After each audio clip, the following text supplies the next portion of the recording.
আজকে আমি লাউ দিয়ে শিডল ঝুল করা দেখাবো। এই যে জলটা গরম হয়ে গেছে, এখন শিডল দেব।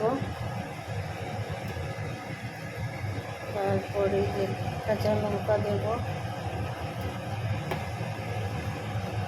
এইটার সাথে লাউ দেব। লাউ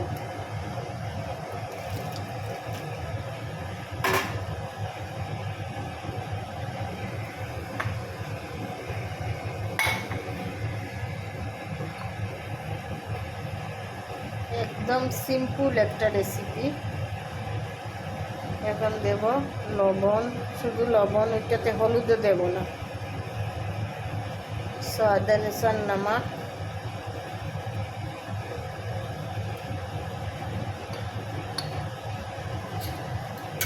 बस